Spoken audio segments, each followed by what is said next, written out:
Para leluhur Jawa sejak dahulu telah meninggalkan satu pitutur yang tidak disampaikan dengan suara keras, tidak dituliskan dengan tinta yang mudah dibaca, dan tidak diwariskan melalui hafalan semata, melainkan dititipkan secara perlahan dari rasa ke rasa, dari batin ke batin, bahwa tidak semua ilmu harus dimenangkan dengan perlawanan, tidak semua persoalan harus dihadapi dengan adu kekuatan, dan tidak semua kemenangan sejati lahir dari mengalahkan orang lain, sebab ada satu jalan sunyi yang justru mengajarkan manusia untuk menang tanpa harus melawan, unggul tanpa harus menjatuhkan, dan kuat tanpa perlu menunjukkan kuasa.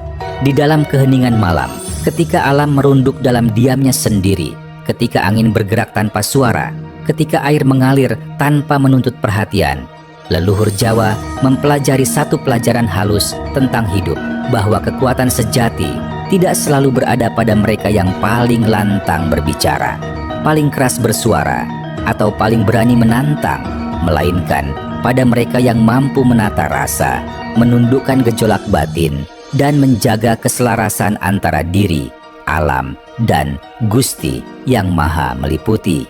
Ilmu tertinggi Jawa tidak pernah berdiri sebagai senjata untuk menyerang, tidak pula dimaksudkan sebagai alat untuk membalas, melainkan sebagai laku batin yang mengajarkan manusia agar mampu berdiri tegak tanpa memusuhi, berjalan lurus tanpa menyakiti, dan bertahan dalam badai kehidupan tanpa harus menumbangkan siapapun di sekitarnya. Inilah ilmu yang bekerja dalam senyap, yang hasilnya seringkali tidak disadari, namun dampaknya terasa dalam perjalanan hidup yang lebih tentram, lebih selaras, dan lebih terjaga. Manusia zaman kini seringkali diajari bahwa menang berarti mengalahkan, bahwa kuat berarti mendominasi, bahwa selamat berarti lebih dulu menyerang. Padahal bagi leluhur Jawa, cara pandang semacam itu justru menandakan batin yang belum selesai dengan dirinya sendiri. Sebab orang yang benar-benar kuat tidak sibuk membuktikan kekuatannya, dan orang yang telah matang dalam rasa tidak merasa perlu melawan arus, karena ia telah menyatu dengan aliran itu sendiri. Dalam pandangan kejawen, hidup bukanlah medan peperangan tanpa henti, melainkan titian panjang untuk belajar eling dan waspada, belajar menempatkan diri di antara kepentingan dunia dan kehendak Gusti, serta belajar menerima bahwa tidak semua hal perlu ditanggapi dengan reaksi, karena sebagian persoalan justru luruh dengan sendirinya ketika batin tidak lagi memberi perlawanan. Ilmu tertinggi Jawa mengajarkan bahwa saat manusia berhenti melawan, bukan berarti ia menyerah, melainkan ia sedang memilih jalan yang lebih dalam, lebih luas, dan lebih bijaksana. Jalan di mana rasa menjadi kompas, kesabaran menjadi perisai, dan keheningan menjadi ruang bertumbuh. Di titik inilah kemenangan sejati perlahan terbuka, bukan sebagai sorak-sorai yang menggema, melainkan sebagai ketenangan yang menetap di dalam jiwa. Video ini tidak mengajakmu untuk menjadi lemah, tidak pula mengajarkan untuk membiarkan diri diinjak, melainkan mengajakmu menengok kembali ajaran lama yang telah lama ditinggalkan, ajaran tentang laku sunyi, tentang kekuatan yang tidak terlihat, dan tentang ilmu rasa yang bekerja tanpa disadari, namun sanggup menata hidup, membuka rezeki alamiah, serta mendekatkan manusia pada keselarasan yang sejati. Maka sebelum melangkah lebih jauh, sebelum pintu pembahasan ini dibuka sepenuhnya, marilah sejenak menepi dari hiruk-pikuk pikiran, meredam suara ego, dan membiarkan rasa mengambil alih, sebab ajaran ini tidak akan masuk melalui kepala yang ramai, tetapi melalui batin yang bersedia hening, menerima dan mendengarkan dengan seluruh keberadaan dirinya. Sebelum kita melangkah lebih dalam, izinkan saya mengajak panjenengan sejenak tuliskan di kolom komentar video ini sampai ke kota atau daerah mana panjenengan menontonnya. Dan jika di tengah penjelasan nanti muncul pertanyaan kebingungan atau bahkan tentang pengalaman pribadi, mengapa ilmu tertinggi Jawa mengajarkan menang tanpa melawan, jangan ragu untuk menuliskannya. Dan juga ilmu apa yang sudah panjenengan dapat dari video yang panjenengan tonton ini, komentar panjenengan. Bukan sekedar angka, tapi bagian dari perjalanan dari ilmu ini agar tetap hidup dan berakar. Di banyak tempat, Dalam perjalanan panjang peradaban Jawa, ilmu tertinggi tidak pernah diletakkan di puncak menara kekuasaan, tidak pula disimpan sebagai alat untuk menundukkan sesama, melainkan dirawat sebagai laku batin yang hanya boleh didekati oleh jiwa yang telah cukup sabar, cukup rendah hati, dan cukup matang dalam mengolah rasa. Sejak masa para resi, empu, hingga Pini Sepuh Keraton, ajaran tentang menang tanpa melawan telah hidup dalam diam, tersirat dalam tembang, tersimpan dalam simbol, dan dijaga melalui pitutur yang tidak pernah diucapkan secara gamblang. Dalam khazanah kejawen, pengetahuan sejati disebut sebagai kauruh, bukan sekadar ilmu yang bisa dipelajari lewat bacaan, melainkan kesadaran yang tumbuh dari pengalaman batin. Kauruh ini lahir dari laku, dari kesediaan manusia untuk menepi dari hiruk-pikuk dunia, menyepi dari keinginan berlebihan, dan mendengarkan suara halus yang selama ini tertutup oleh ambisi. Oleh sebab itu, ajaran tertinggi tidak pernah diajarkan secara terbuka, karena tanpa kesiapan rasa, ilmu justru berubah menjadi beban, bahkan bisa menjerumuskan pemiliknya. Konsep menang tanpa melawan berakar kuat dalam pandangan Jawa tentang keselarasan hidup, di mana manusia tidak berdiri sebagai pusat segalanya, melainkan sebagai bagian kecil dari tatanan besar antara alam, sesama, dan Gusti. Dalam pemahaman ini, perlawanan yang lahir dari ego hanya akan memperbesar gelombang konflik, sementara sikap menepi, narimo, dan eling justru meredam riak, hingga persoalan luruh dengan sendirinya. Leluhur Jawa memandang bahwa banyak pertarungan hidup tidak perlu dimenangkan secara lahiriah, karena kemenangan batin jauh lebih menentukan arah nasib seseorang. Ajaran ini berkelindan erat dengan konsep manunggaling kaulalan Gusti, sebuah kesadaran bahwa ketika kehendak pribadi tidak lagi mendominasi, ketika rasa telah selaras dengan hukum semesta, maka manusia tidak lagi bergerak melawan arus kehidupan. Di titik inilah, kemenangan tidak lagi diukur dari seberapa banyak lawan yang ditaklukkan, melainkan dari seberapa dalam seseorang mampu menundukkan dirinya sendiri. Leluhur Jawa memahami bahwa musuh terbesar manusia bukanlah orang lain, melainkan gejolak batin yang tidak pernah puas.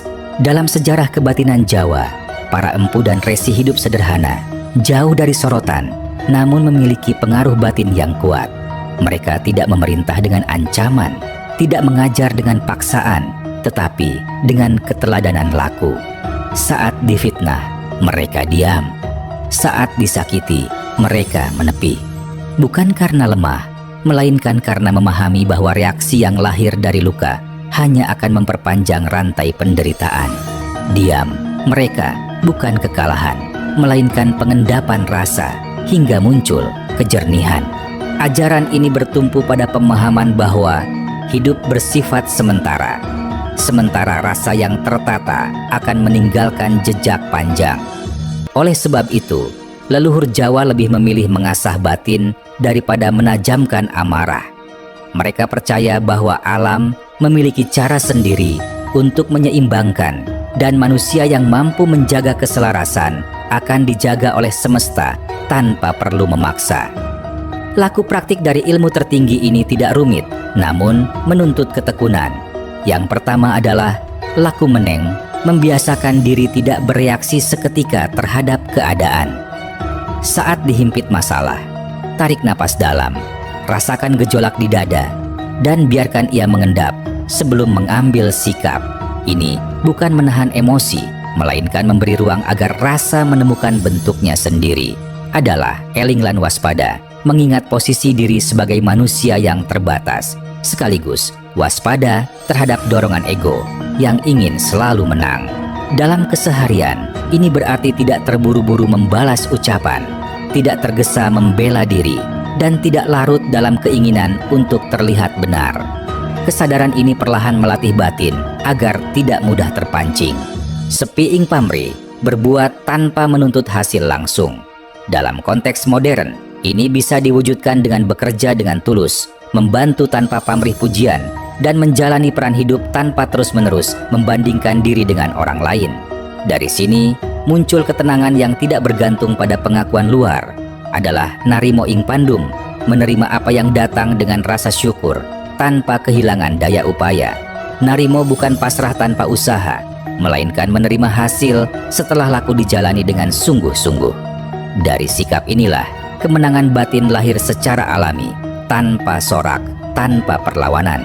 Begitulah ilmu tertinggi Jawa dijaga sepanjang zaman, bukan sebagai rahasia yang menakutkan, melainkan sebagai jalan sunyi yang hanya bisa ditempuh oleh mereka yang berani berdamai dengan dirinya sendiri.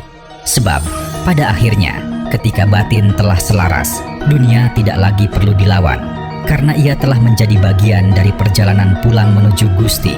Pada lapisan awal ilmu tertinggi Jawa, para leluhur tidak pernah memulai ajaran dengan kata kekuatan, apalagi kesaktian, melainkan dengan satu pengertian halus tentang rasa. Sebab bagi wong Jawa, rasa adalah pintu pertama menuju pemahaman sejati. Menang tanpa melawan bukanlah strategi lahiriah, bukan pula siasat cerdik untuk menghindari konflik, melainkan buah dari rasa yang telah matang, tenang, dan tidak lagi tergesa menuntut hasil. Orang yang telah sampai pada tahap ini tidak sibuk memilih kapan harus menyerang atau bertahan, karena batinnya telah lebih dulu menyatu dengan alur kejadian. Leluhur Jawa mengibaratkan hidup seperti aliran air. Air yang jernih tidak pernah memaksa batu untuk menyingkir. Ia hanya terus mengalir, menepi ketika sempit, melebar ketika lapang, hingga pada akhirnya batu itu sendiri yang luluh oleh waktu. Begitulah laku menang tanpa melawan. Ia tidak menentang secara frontal, tidak pula menekan, melainkan membiarkan hukum alam bekerja sambil batin tetap tegak dan jernih.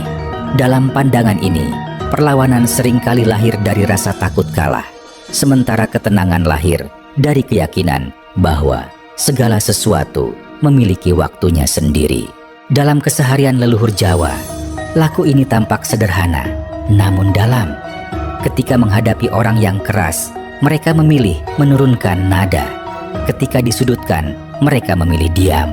Bukan karena tidak mampu membalas, melainkan karena memahami bahwa reaksi yang lahir dari panas batin hanya akan menambah api. Diam mereka bukan kosong, melainkan penuh pengamatan. Di dalam diam itu, rasa bekerja, menimbang, menata, dan perlahan membuka jalan yang tidak terlihat oleh mata biasa. Ilmu tertinggi Jawa mengajarkan bahwa konflik tidak selalu diselesaikan dengan jawaban, tetapi seringkali luruh oleh sikap. Orang yang mampu menjaga ketenangan di tengah tekanan, tanpa sadar telah mengambil posisi paling tinggi, sebab ia tidak lagi ditarik-tarik oleh keadaan. Di titik ini, menang bukan berarti lawan kalah, melainkan batin tetap utuh, tidak tercabik oleh emosi, tidak terseret oleh ego, dan tidak kehilangan arah pulang. Namun ajaran ini tidak bisa dipahami hanya lewat cerita. Ia harus dirasakan melalui laku. Laku praktik pertama yang diajarkan leluhur adalah ngendhaleni rasa, menahan dorongan untuk bereaksi seketika. Dalam kehidupan modern, ini bisa dilatih dengan kebiasaan sederhana. Saat emosi muncul, jangan langsung berbicara, jangan segera mengambil keputusan, tetapi beri jeda, satu tarikan napas panjang, satu keheningan singkat, agar rasa punya waktu untuk turun dari kepala ke dada. Laku kedua adalah ngalah tanpa kalah. Ini berarti bersedia mengalah dalam perkara kecil demi menjaga keseimbangan batin. Tidak semua hal perlu diperdebatkan, tidak semua ucapan perlu diluruskan. Dalam laku ini, seseorang belajar memilih medan bukan karena takut, tetapi karena sadar bahwa ketenangan batin jauh lebih berharga daripada kemenangan sesaat. Dari sini, perlahan muncul wibawa alami yang tidak dibangun dari suara keras, melainkan dari keteguhan sikap. Laku ketiga adalah eling marang awak. Selalu ingat posisi diri sebagai manusia yang masih belajar. Kesadaran ini menurunkan kesombongan, melembutkan sikap, dan membuat seseorang tidak mudah tersinggung. Orang yang eling tidak sibuk membela citra dirinya karena ia tahu bahwa harga diri sejati tidak bergantung pada pengakuan luar. Pada tahap ini, Leluhur Jawa sengaja tidak memberi penjelasan tuntas. Mereka membiarkan muridnya berjalan, mengalami, dan menemukan sendiri maknanya. Sebab ilmu tertinggi tidak tumbuh dari penjelasan panjang, melainkan dari pengalaman batin yang berulang. Semakin sering seseorang memilih tenang di tengah dorongan melawan, semakin terasa bahwa kemenangan sejati tidak selalu terlihat, namun dampaknya menetap lama dalam hidup. Dan disinilah ajaran ini mulai memperlihatkan wajahnya yang sebenarnya, bahwa menang tanpa melawan bukanlah kelemahan, melainkan tanda bahwa batin telah berpindah dari dunia reaksi menuju dunia kesadaran. Bagian terdalam dari ilmu ini belum dibuka sepenuhnya, sebab ia hanya bisa dipahami ketika rasa telah cukup sunyi untuk mendengarkan yang tidak terucap. Pada lapisan terdalam ilmu tertinggi Jawa, makna menang tanpa melawan tidak lagi dapat dijelaskan dengan kata-kata yang lurus. Sebab di tahap ini bahasa mulai kehilangan daya jelaskannya, dan rasa mengambil alih peran utama. Leluhur Jawa memahami bahwa ada pengetahuan yang tidak bisa dipindahkan melalui tutur, tidak bisa diwariskan melalui tulisan, dan tidak bisa dipaksakan melalui pengajaran, karena ia hanya tumbuh ketika batin telah cukup sunyi untuk menjadi wadahnya.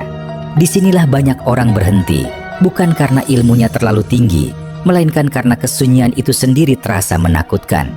Dalam kejawen, rasa yang telah matang akan melahirkan satu keadaan batin di mana manusia tidak lagi merasa terpisah dari peristiwa yang dialaminya. Ketika konflik datang, ia tidak melihatnya sebagai musuh, melainkan sebagai gelombang yang sedang lewat. Ketika tekanan muncul, ia tidak merasa diserang, melainkan diuji untuk tetap tegak. Pada tahap ini, perlawanan menjadi tidak relevan, sebab tidak ada lagi yang perlu dilawan. Yang tersisa hanyalah kesadaran yang menyaksikan, tenang, dan utuh. Leluhur Jawa menggambarkan keadaan ini seperti malam tanpa bulan. Tidak gelap karena cahaya telah padam, tetapi gelap karena cahaya tidak lagi dibutuhkan. Dalam kegelapan itulah, mata batin justru mulai melihat dengan lebih jernih. Ilmu bekerja tanpa disadari, keputusan diambil tanpa keraguan, dan langkah dijalani tanpa dorongan ambisi. Inilah paradoks batin yang sering disalahpahami. Semakin seseorang melepaskan keinginan untuk menang, semakin hidup mengantarkannya pada keadaan yang selaras. Pada tahap ini pula, konsep manunggaling kawulalan Gusti tidak lagi dipahami sebagai ajaran filsafat, melainkan dirasakan sebagai pengalaman batin. Kehendak pribadi tidak lenyap, namun larut dalam kehendak yang lebih besar. Orang tidak lagi memaksa hidup berjalan sesuai rencananya, tetapi ia juga tidak pasrah tanpa arah. Ia bergerak, namun tidak melawan. Ia berusaha, namun tidak memaksa. Disinilah kemenangan sejati lahir, bukan sebagai hasil dari perjuangan, melainkan sebagai buah dari keselarasan. Ilmu ini bekerja seperti angin. Ia tidak terlihat, tidak bisa digenggam, namun terasa dampaknya. Orang yang telah menempuh laku ini seringkali tampak biasa saja, bahkan terkesan mengalah, namun hidupnya bergerak lebih ringan. Persoalan datang dan pergi tanpa meninggalkan luka panjang. Rezeki mengalir tanpa dikejar. Relasi terjaga tanpa dipaksa. Semua itu bukan karena keberuntungan semata, melainkan karena batin telah berada pada frekuensi yang selaras dengan alam. Laku praktik pada tahap ini tidak lagi berupa tindakan lahiriah yang jelas. Ia justru semakin sederhana dan halus. Laku pertama adalah laku sepi, meluangkan waktu untuk benar-benar sendiri, tanpa gawai, tanpa hiburan, tanpa keinginan untuk mengisi kekosongan. Duduklah dalam diam, rasakan napas, dengarkan denyut kehidupan di dalam tubuh. Jangan mencari apa-apa. Biarkan rasa berbicara dengan caranya sendiri. Laku kedua adalah nyawang tanpa milih, mengamati segala yang terjadi dalam diri tanpa memberi label baik atau buruk. Saat marah muncul, sadari. Saat kecewa datang, rasakan. Jangan diusir, jangan diikuti. Kesadaran inilah yang perlahan melunturkan kebutuhan untuk melawan, karena batin belajar menerima tanpa terikat. Laku ketiga adalah sumeleh, menyerahkan hasil tanpa meninggalkan tanggung jawab. Dalam kehidupan sehari-hari, ini berarti melakukan yang terbaik, lalu membiarkan hasilnya berjalan sesuai garisnya. Orang yang sumeleh tidak apatis, tetapi juga tidak menggenggam terlalu erat. Dari sikap inilah ketenangan mendalam muncul.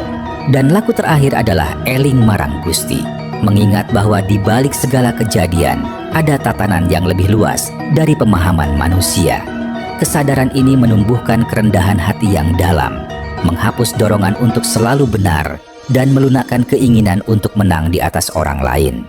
Pada titik ini, ilmu tertinggi Jawa tidak lagi terasa sebagai ilmu, melainkan sebagai cara hidup. Menang tanpa melawan bukan lagi pilihan sadar, tetapi menjadi keadaan alami. Bukan karena seseorang telah menguasai segalanya, melainkan karena ia telah berdamai dengan dirinya sendiri. Dan ketika batin telah berdamai, dunia pun tidak lagi menuntut perlawanan, sebab semua telah kembali pada tempatnya masing-masing.